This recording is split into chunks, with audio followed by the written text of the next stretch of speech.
On the Yara Dialogues this evening, we welcome Shabnam Rezaei as our featured guest. Shabnam is the co-founder of Big Bad Boo Studios, an animation studio with offices in Vancouver and in New York. They launched their first animated film in 2005 with Babak and Friends of First Norooz.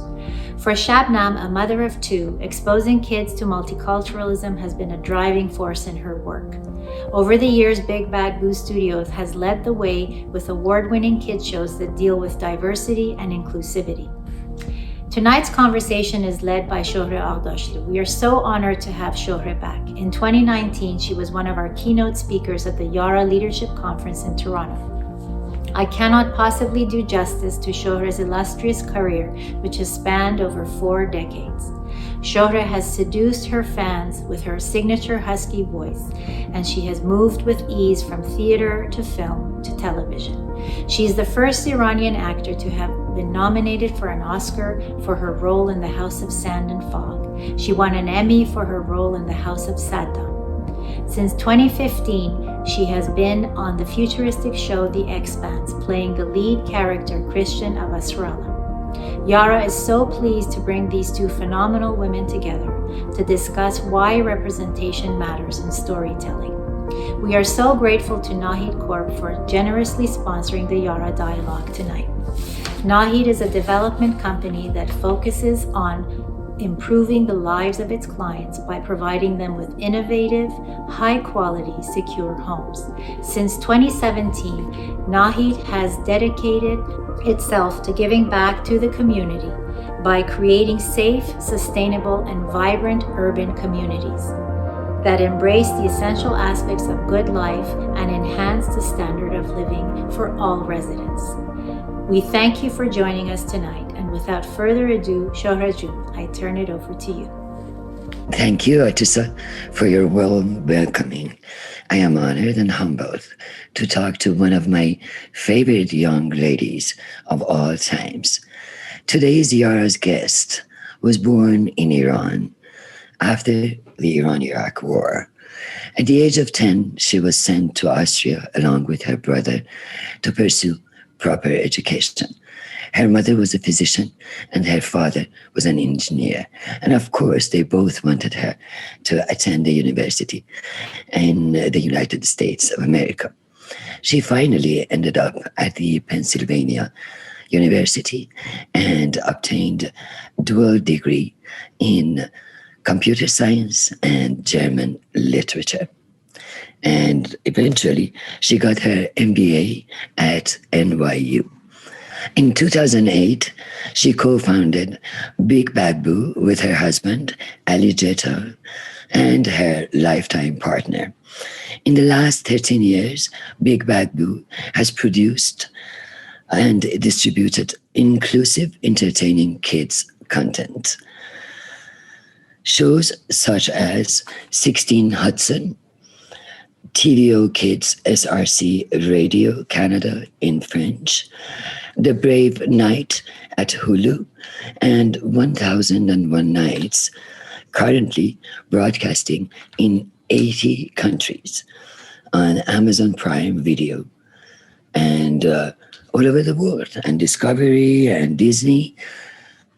The story of this amazing lady is fascinating. She makes me feel so proud of being a woman, of being an Iranian, a Middle Easterner, and a citizen of the world. Join me in welcoming the one and only Shabnam Rezaei. Shabnam, what you've done is amazing. I'm looking at your awards. 14, oh my God, GLAAD Media Award for Best Children's Program, 6 Leo Awards, 6 Leo wins, and 18 nominations. Leos are like Emmys in the United States. For 1001 Nights, I'm dying to see this one, Bravest Night and 16 Hudson. It goes on and on and on. Media Award from Pix Genius. I'm going to ask her about this one. Services Canadian Entrepreneur of the Year 2009. It goes on and on and on. Welcome, Shabnam Rezaei, the one and only. I love, love, love your works and love what you're doing for our communities, wherever you are. How are you doing today? Hi, Shohreh. Thank you so much for having me and for doing this with Yara. I'm so excited to see you, and I'm such a huge fan of your work. And we've known each other for some time now. We've worked together. So being together in this room, for them to allow this time together is such a joy. With that lovely introduction that you gave, I'm truly humbled. So thank you. Thank you for joining us today. Really, today's Yara's guest is guest of honor. Truly, tell us what moved you from Wall Street to making animations. What happened? Yeah, it's a great question. When I graduated from the University of Pennsylvania, I started working for a financial software company in New York, a boutique company that did software for banks. Whenever I told people what, their eyes would glaze over, and it would be a very boring conversation. But apart from that, my profession was great. I was sort of up in that environment and enjoying it. But what happened, which was pretty big, is September 11th happened. And that profoundly changed the way I viewed the world. Having come from Iran, where we had experienced revolution and war, I thought that part of my life was over. But having war brought to literally my window, my bedroom window faced the World Trade Center, and parts of the airplane were in our backyard, in the apartment building that I was living in. And a part of one of the planes shattered the apartment building's window right below me and landed on the floor. It was a tough time. And right after that, as you know, Iranians were very much demonized in the media. We were terrorists. We had something to do with it. If we didn't have something to do with it, we had done something else. And I was just really tired of that rhetoric. I was tired of being demonized and grouped into this Middle Eastern kind of terrorism. And I wanted to do something in the world, how beautiful our culture is, how rich our history is, how delicious our food is, how loving our moms are, and how beautiful our teams are. So I set about to do that, and I didn't know where to start. So I started an online magazine called Persian Mirror to just start writing articles about Persian history, food, cinema, and got my friends to help me do that. And over time, met an aspiring director, Dustin Ellis, who was writing the script for Babak and Friends of First Norooz.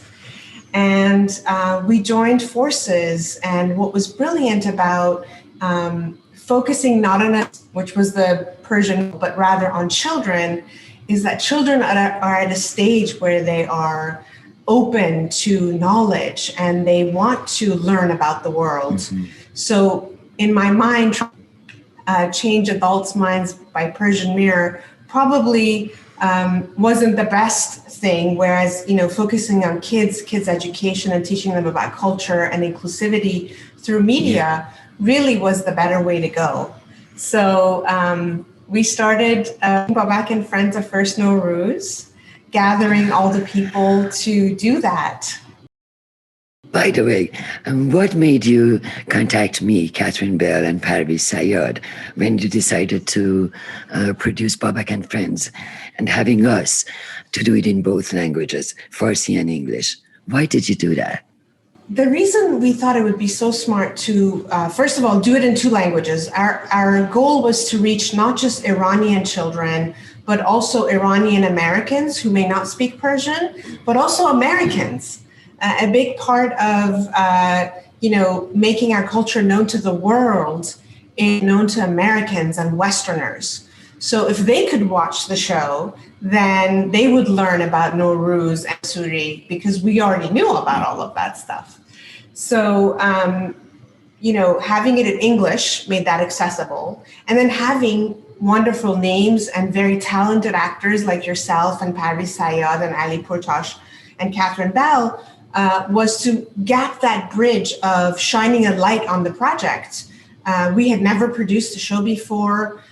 So we used the celebrity names as a calling card to call up thousands of universities, museums, libraries. I think in the first year, I organized about 400 screenings of the show. We were at the British Museum in London, where they were busing in British children to the big Persian exhibition that they had with Persepolis and everything. But then they didn't have a program for kids. They were like, we want to teach children about the Persian Empire. And all they had were these like stone Persepolis. And we said, well, a program that they will love because it's a cartoon. So put it in the big auditorium downstairs, and literally hundreds and hundreds of British kids were exposed to the history of Iran. In fact, after Babak and Friends, all the animated stories you produced and you created, they all had their share of inclusivity and diversity and versatility. And you started it when literally we couldn't see any signs of these important issues that we were dealing with on a daily basis in kids' stories or kids' animations or vice versa. It's just amazing. How did you manage to do it? What did other people thought about it? Were they like... it was really tough in the beginning. Right now there's this big talk in corporate America and world with things like the Me Too movement, the Black Lives Matters. Everyone is talking about diversity and inclusion, D&I. It's a big topic, and I'm quoted as the diversity expert. I never saw it as that. We were just telling our story. When we first came out 12 years ago, we were dubbed as multicultural. They said, oh, you're the multicultural. Now they call me the person. We're just telling our story. We're creating characters that are, from different parts of the world, and we want the voices to be authentic. So from Babak and Friends, we went to Mixed Nuts, and after that, we created 1001 Nights, Hazar Yek Shab. And the reason that show was so important to me was, as a little girl, my dad would tell me the stories of Shahzad and how the king Shahryar wanted to kill her, and every night she would tell a story. And she not the epitome of female empowerment. Here was a girl that was so knowledgeable, so well-read, had the king on her little finger. That, to me, as a little girl growing up, was the epitome of a role model. If you think about it, the tales are so famous all around the world, the tales of 1001 Nights, and no one has ever serialized the show in the format that the books were written, meaning no one has ever put Shahzad as the framing tale and the storyteller. Sure, Disney has taken Aladdin and done an Aladdin movie, but they're always putting the woman aside. And we thought, well, the core of this story is really Shahzad. So we did 52 11-minute episodes of 1001 Nights, and we're doing season 3, hopefully, in the next year. It's been a great show for us. It's all over the world. It's airing in 80 countries. 80 countries. Unbelievable. Yeah. Hulu, Amazon Prime, and Disney. It's on Amazon Prime. It's on Disney, Discovery Kids, Teletoon in Canada. And we also have a program with UNICEF. We are servicing refugee children. A big part of our business now is focused on international development and servicing children that are at risk in environments where they don't have school. So we show them an episode of 1001 Nights, and there's a lesson usually in every episode. For example, stealing is bad. So then they discuss, why is stealing bad? Is stealing bad if your mother is sick and you don't have money for medicine? Can you go to the pharmacy and steal her medicine? Discuss that. So we get critical thinking going, and most of our episodes theme that are, we think, important to civic education. So gender equity is a big topic, showing that females are just as capable as their male counterparts, and having that discussion with kids. Wow. In fact, the one thing that I loved about Aladdin is the fact that Princess Yasmin, the Persian princess, doesn't have to ask for her father's permission to jump on that magical rug and and leave with him. After the movie was finished, I'm like, how modernized and democratic. Yeah. She didn't have to ask for her father's permission. By the way, like me, you must have had failures in your life. How did you recover? Because this is the first question people ask successful women who has an amazing impact on their communities like yours. Yeah. First thing is that, have you had failures, or it was the path was paved and you just got there? Yeah, no, it never happens that way, right? You have to work hard. You have to work hard every day. I think that's part of the ethos is choose something that you love. And if you love it and you wake up every day, you want to do it, no matter how many doors get shut in your face. I have a great story about one of our shows. We were pitching it and we were showing them multicultural characters. One of our characters was Korean and they wanted to make him Asian. And we were in the meeting trying to impress upon them that there's a difference between a Korean character and a Japanese character. But for them, they wanted an overall demographic. It was a business decision at the corporate level.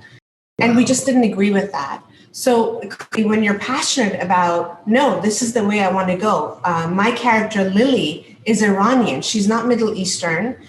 She's Iranian. She's going to have gourmet sabzi. She's not going to have hummus, right? Those details are important. We want people to know about our culture. So in terms of like failures, we've had so many broadcasts turn us down. The first 4 years of our business, it was nothing but doors closing on our face. And what I would say to that is just keep trying, keep going. What was the problem, Shabnam? Why did they close these doors on you? What was the main problem, except for taking Filipino for a Chinese or Iranian for a Middle Easterner? That was one issue. I think another issue is that we were not a known producer. We were not a known production house. They like to people they already know. And that's a big problem. So it's really hard for newcomers to come on the scene. And it's almost like they're testing your tenacity. How many times is she going to knock on my door? If she does it 10 times, then I'll commission her. It's almost like a test the broadcasters want to feel like, how hard is your skin? How many times will you come in and persist? So the answer is persist. And the answer also is to find the people that are your people, because there are people there who believe in you, who are supportive of your message and your goals, and surround yourself with positive people that will help you get there. Absolutely. In 2010, you co-founded OZ and OZ.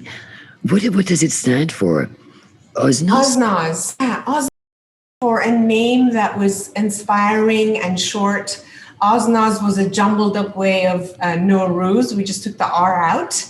But Oz is also the land of magic. If you think of the Wizard of Oz. That's right, the Wizard of Oz, yes. Yeah. So Oznaz is a platform. It's a Netflix subscription VOD platform for families that are raising their children multilingual. So I have 2 girls, 5 and 9, and Aliana is 9 years old and Mila is 5. And I'm raising them trilingual with Persian and German. And when they were little, I couldn't find content. And you speak 5 languages. Of course. And you speak 5 languages. Yes. What languages do you speak? I'm so proud of you. I can't even tell you. Oh, thank you. Well, it was only a function of, I was lucky enough to have been exposed to these languages as a child. Growing up in Vienna, obviously, German is like a mother tongue to me, and I identify also as Austrian. But English was the school. So I would go to school in English. My mom would be speaking to me in Persian, and then the environment was in German. But then I started learning French. And then at university, I picked up Spanish. My French and Spanish are nowhere near my German, English, and my Persian. And those are the languages I'm most close to, which is why I'm teaching my kids those languages. And Oznaz is a way when watch, we have, for example, Tom Engine in German. And when they watch it, they learn words, memory retention is better. And, kids are like little parrots. They duplicate everything they see on television, which is why it's important to have role models. So if we have someone like you in a show who is a powerful Iranian female, everyone has something to look up to and to aspire to, which is why it's so important to have these role models. I'd love to be a part of your shows. At your disposal. Oh, you will be. Anytime. You will be. I have a feeling that I may be able to convince you to do it. When you started working on The Bravest Night, what was the message or lesson that you wanted to? So The Bravest Night was the first show that came to us from the outside. It was written by a award-winning children's author in New York named Daniel Erica. And Daniel had written a children's storybook about an aspiring pumpkin farmer who wanted to be a knight. At the end of the book comes a knight and saves a prince from a red dragon and goes to present to his parents along the prince and the princess, a sister and brother. And the father says, "What do you want as a reward for saving my son? Do you want my daughter's hand in marriage?" And the knight says, "No, I want your son's hand in marriage." So the prince and the knight get married at the end of the storybook. And I thought, what a beautiful story that we can really talk about a gay couple in a lovely way, that love is love, and show this to children. And we wanted to make a series out of this. So we created The Bravest Night. Now the knight and the prince are married and they live in the palace, and they adopt a young girl named Nia. She's behind me in the middle there. And Nia wants to be a knight like her father. So a girl being a knight, there's female empowerment, there are LGBTQ themes in there, which we're obviously very supportive of. And so this was the first show ever in the 6 to 9 age group to have a family with 2 fathers in it. Previous to that, no one wanted to touch the subject. And we worked with Hulu on it, and Hulu has been incredible. They wanted to push the envelope on good storytelling. And my nephew has 2 dads. His name is Kian, and he's 4 years old. And it was so important to me that Kian, when he turns on the TV, that he sees families like his. So that was one of the reasons I really wanted to do that. And it's a great age to start with, 5 or 6 years old. Their brains are like sponges. Whatever they see, whatever they learn, they observe, absorb, and take it into their subliminal. So years later, it won't be like shocking to them. They would realize that this is another kind of normal life that people can live. And then, you hit parts of like in the United States, you go to middle America and they've never seen a family with 2 fathers. So having these programs streamed to different parts of the country, even in Canada, there are rural parts of Canada where they're homogeneous. And so exposing them to different parts of life and different family types and different foods, different cuisines, and for kids' education. Unbelievable what you're doing. And these are all in English or different languages, depends on. So we produce in English. We are, an American-Canadian studio, and our writers are all English-speaking writers. So we write our scripts in English, we record in English. And then when we broadcast it around the world, we will dub it into multiple languages. So 1001 Nights is in 15 languages right now. 16 Hudson is simultaneous in English and French, because in Canada, we also have French Canada. So SRC Radio Canada, immediately we dub it into French for them. We do Spanish also as a third language immediately, because we put it on Spanish American channels. VME is one of our Spanish channels that we're partners with.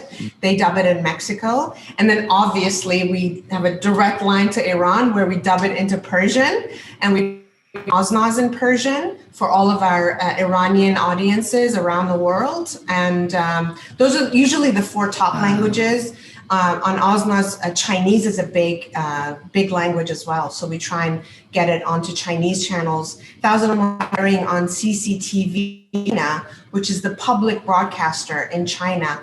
And CCTV is really hard to get on. They only take one foreign show per year.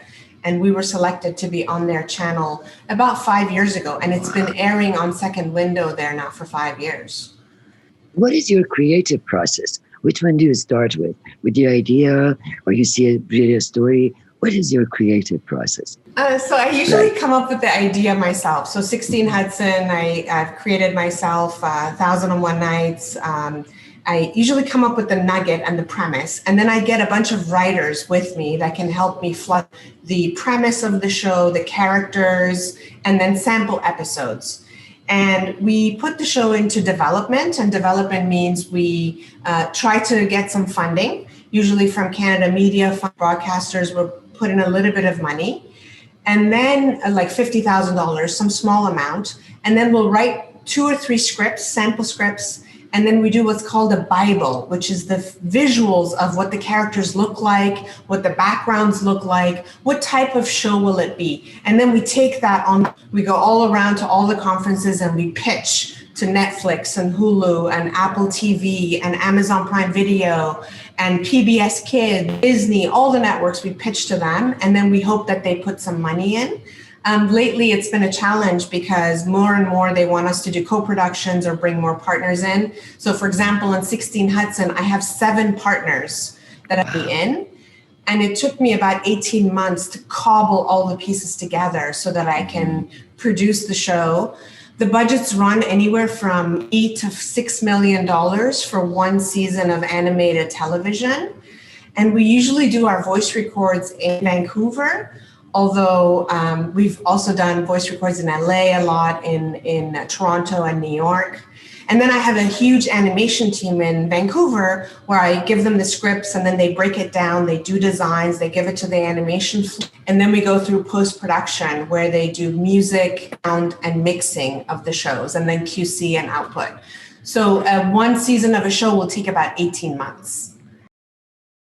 18 months, more than a movie. Oh, it's very involved. It's very involved. Yeah. The voice records are quick and easy where we bring you in, just of it. And that's actually my favorite part, where I get to interact with the actors and have a lot of fun. So. Oh my God. Is it easy to work with your husband? Ali and I surprisingly get along. We have our own areas of expertise. So he is by education a lawyer. He has a law degree from Berkeley. He studied also at the University of British Columbia, Vancouver. And he used to work at the UN. He worked at Bain & Company as a consultant. And then he had started a semiconductor company. So he's very good at things that I don't think about. And I think together we gel well. We do fight a lot, don't get me wrong. We're very nitpicky. So we'll have like a 3-hour fight about the color of a character's costume, like something really minute. But yeah, we're still together. So that says something, right? That says something, absolutely. Like my husband and I work together as well.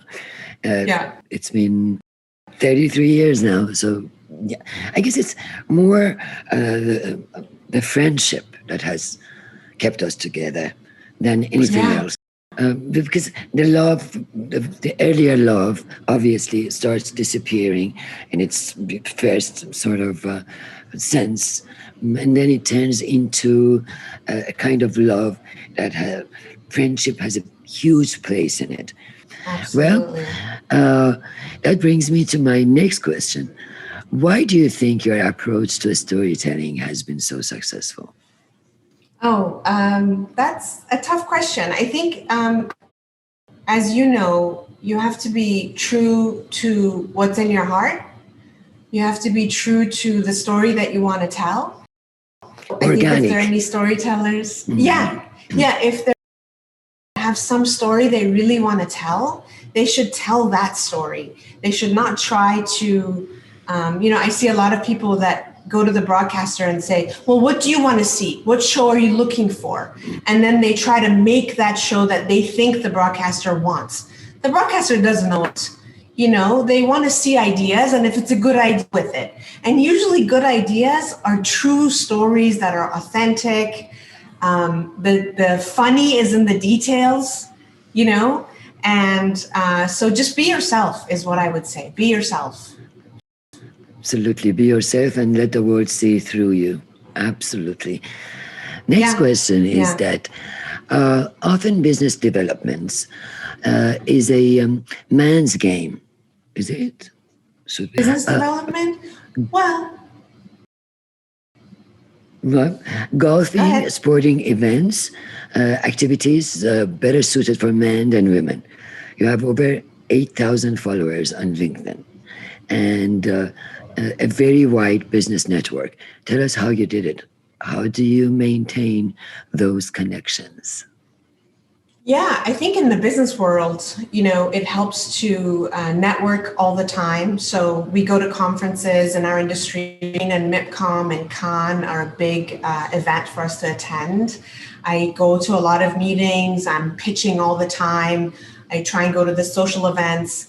At the very high level, I don't like networking. I don't enjoy selling myself. It doesn't feel good. And I think as Iranians, we were always taught to be very humble. Don't be aggressive. Let the other person speak. Serve tea. This sort of thing. So it's not in our nature to be salesy and networky. Yeah. I think again, it goes back to being authentic and to being yourself. If you are yourself and you're speaking your truth, if you're telling people about your pain, about what it took to get here, I'm always talking about my journey, as I'm sure you are as well. The persistence in what you do and believing in what you do, I think that attracts people to you. And so positive attracts positive. And, staying positive, I think, is a big part of it. Amazing you're saying that. I've been saying that all my life. Really? Never surrender, never give up. I'm not stick to the positive energy or higher energies in the world. Not that I'm negating with the negative energy that exists. And I understand that positive energy and negative energy have to meet up for us to be born. But I don't want to have anything to do with negative energy. I just want to stick to the positive energy. Never surrender, never give up. Oh my God. Never surrender, never give up. Never. And don't let that negative into your system. It's and there. Brings you down, yeah. Yeah, it's there, acknowledge it, but then move on from it. Exactly. Don't even like one at a time. I see some people get stuck this happened to me in life, and you keep hearing it over and like a broken record over and over again. I literally had to tell a friend of mine, I said, you've been telling me this story for 10 years and it's like 1,000 years ago.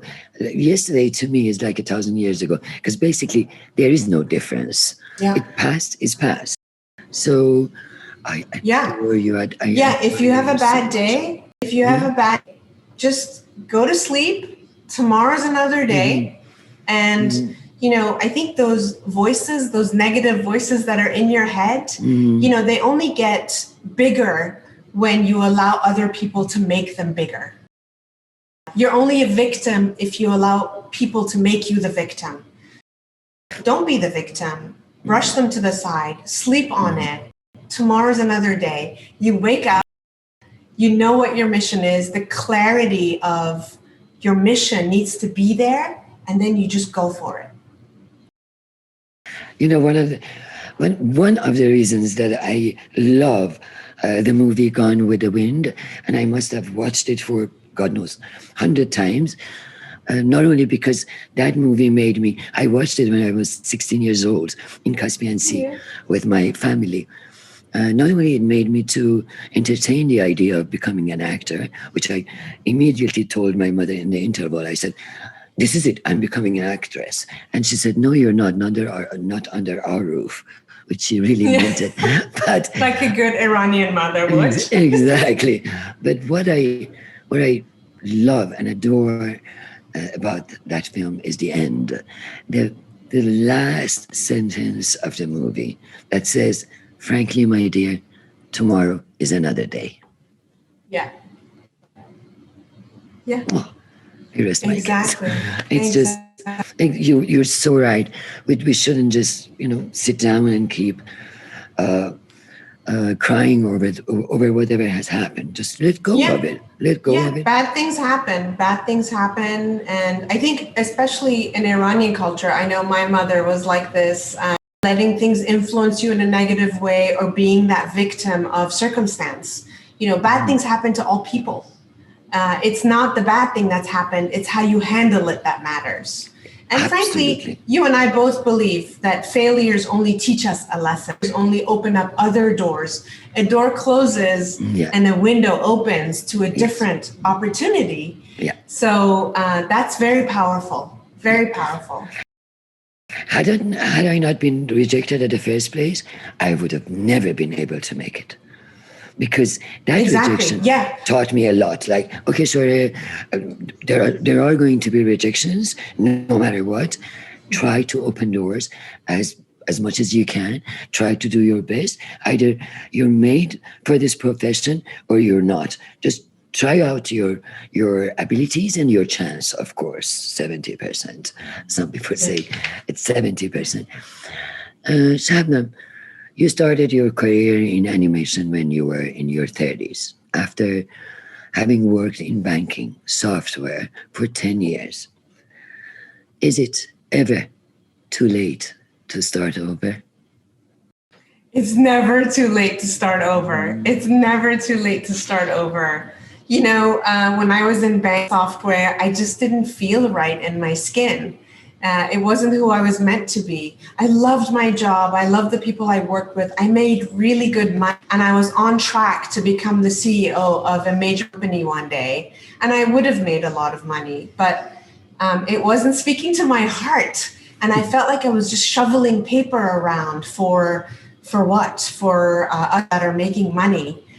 So if my calling was and has always been to make a difference. It's something my parents taught me. My parents were so proud of being Iranian. They made me proud of being Iranian.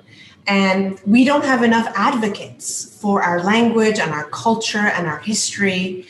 And this is a stone, as my father would say, a stone that I carry with me and will carry with me for my whole life.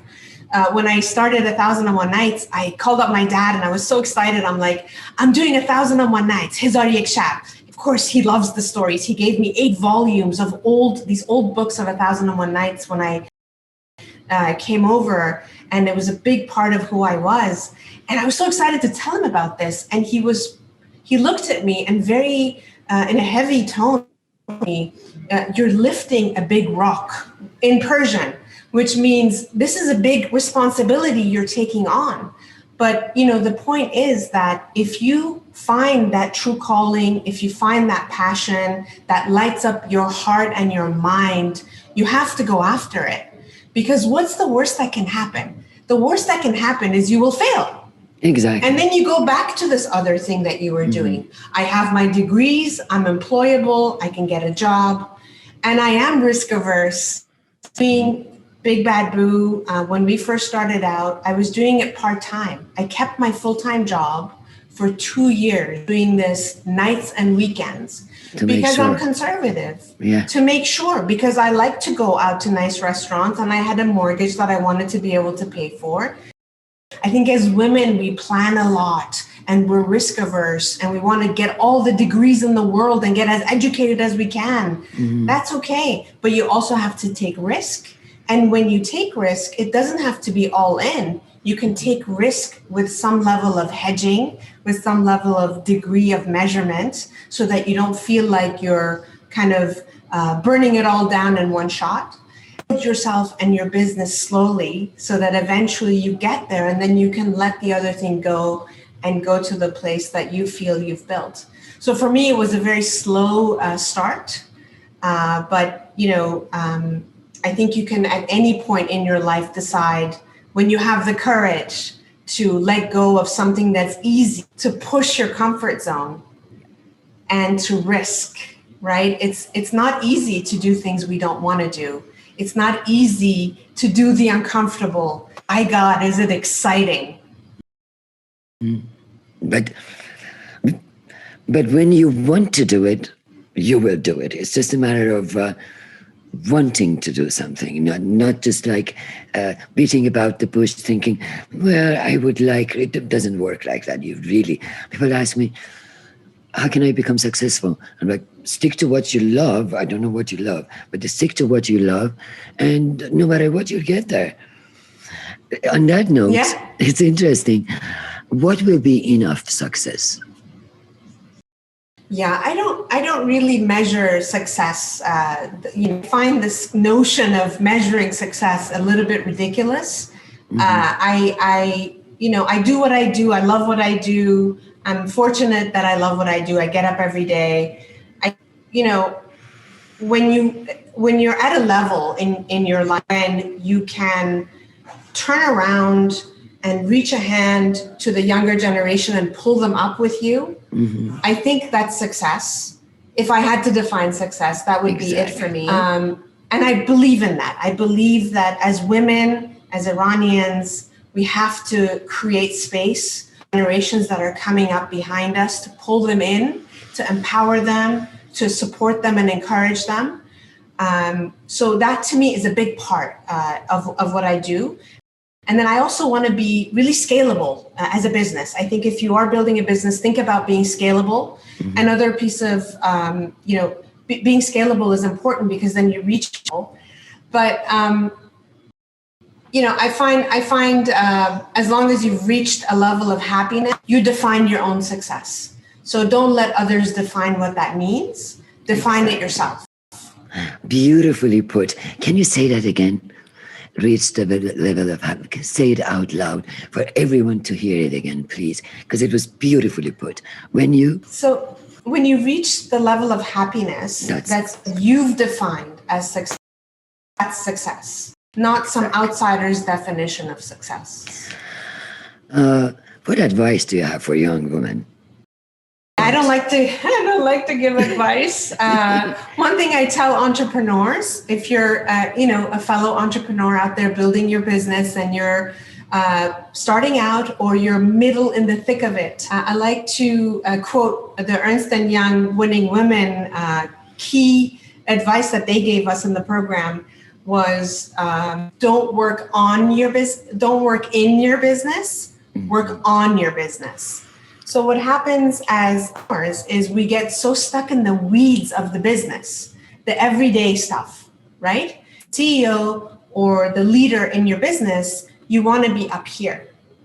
So again, don't work in the business, work on the business. First time I've and this is a daily challenge. So, for me, it would be, do I spend my whole day writing scripts? Or do I think about big picture items? What are my next 5 shows? Why are they here? Who am I pitching to? Do I pitch to the local broadcaster or the bigger broadcaster? When you are running a business with so many moving pieces, it's very easy to get stuck in the details of the day. And it's much more important to step. So for me, I'm at a 50% level, 50 on the business. But they say the ideal balance is to be completely on the business, not in the business. The way I understood this is that, in other words, detach yourself from the details, step back, and so you can have a clear view of what is going on and aim the best for it, like find a better producer or find a better... Exactly. Wow. But also not only up here, like mission and vision of your company, mm-hmm. but also having a 3-year plan, a 5-year plan, a 10-year plan. Where do you want to be in 10 years if you've built a business? Where do you want to be next? Having short-term and long-term goals mm-hmm. are important to a CEO or an entrepreneur if you're building out, if you're going out to raise money for your business, mm-hmm. or if you're looking to bring in more employees or you're looking to scale. My God, I'm learning so much from you. No wonder I love you so much. Can I ask some fun questions? Of course. Oh boy, now I'm scared. Perfection. You shouldn't think about it too like, what's something you notice about someone when you first meet them? First thing you notice. So I notice every little thing. Like I look at their shoes, their hair. Yes. It's like all the little things, they matter, right? Details, yes. They say it takes 20 seconds for someone to make an impression of who you are and categorize you in their mind. Yes. Of what they think. So obviously, how you present yourself matters. So I look at those little things. What about you? What do you look at? Shoes, first thing. Not even eyes, not even hair. It's on the shoes. If I like the shoes, then I would start talking. Otherwise, I'm like, I'm uncomfortable, sort of. I'm a person of details. I love details. Every time they ask me, what is the difference between a bad job, medium job, good job, excellent job, I say it's all in details, details, details. That's why I pay attention a lot to details, but it starts with the shoes and I can't help myself. What's one of your, honestly, what's one of your pet peeves? Okay, pet peeve would be I'm going down the escalator on the subway and the person is standing on the left side blocking my way to walk down. I grew up in Vienna where there's like signs, stand to the right? Everybody knows this in public transport, whether escalator, whether it's the train platform, whether even on the street. First of all, you're not on your phone on the street. Please texting on the street. Yes. But the subway, like you're on the right, and these people just stand there like looking around. Move already. I have places to go, people to meet. Of course, for the last year, I've been sitting in this chair, not going anywhere because of Corona, but that's my pet peeve. My lady, you are a producer. You have to sit on that chair and think big. What is one vice you wish you could give up? Yeah, this is another one I'm not crazy about. Like, why not enjoy things? Like guilty pleasure. Like I like things that are giving me, and my vices of like having wine at night, having a glass of wine, or watching a show I'm not supposed to be watching. I don't want to give any of those up. So no to this question. No, we shouldn't. Absolutely. You shouldn't do that. We shouldn't do that because those little guilty pleasures here and there give us enough energy to carry on. And otherwise, no, I'm with you. What is your favorite country to visit and why? Oh, so I love Vienna and I'm not there enough. So I go there a lot. It's definitely my favorite place on earth next to New York. And that I'd love to travel around the world to see some places I haven't been, like, Nepal, or I've never been to India. But yeah, I'm dying to go to India. I would love to go to India. Have you been? Never. I have a couple of sponsored children in India, but I haven't traveled yet. It needs at least a month or two. You just can't travel to India for a couple of days, like Rome. But to be honest with you, I love Rome because when I'm in Rome, I feel in love regardless of the truth. Yeah, I feel that way in Paris. I love Paris. Paris as well, yes, midnight in Paris. Yeah. If you could have tea with anyone, living or dead, who would it be and why? It's very tough. I have a list of like 5 people. At the top would probably be Albert Einstein, because he was just so smart. And he also seemed really dismissive at the same time. Yeah. Like he seemed like he would be a grumpy old man because his hair was all over the place and he didn't comb it. So I like characters. I like characters who are contradicting one person. Like on the one hand, he's really intelligent, but he doesn't bother to comb his hair. Like, what is happening here? I want to ask him about this. He just doesn't care. Who's your person? Well, I would have loved to meet with Margaret Thatcher. I'm a fan. Yes, yes. I was there when she ran her first speech at her inauguration. They call me an Iron Man. I am an iron lady. Tighten your belts. We are going to change Britain for good. It blew my mind. I was thinking, oh my God, I want to be here. I want to be here, which I never managed to be. Shabnam, I cannot. Well, now you are, I think. Oh, and now I'm portraying her in a powerful You're portraying series. her. Exactly. Yes. The Expanse. Yes. Absolutely. Which is wonderful. Powerful female The leader. Expanse. Yes.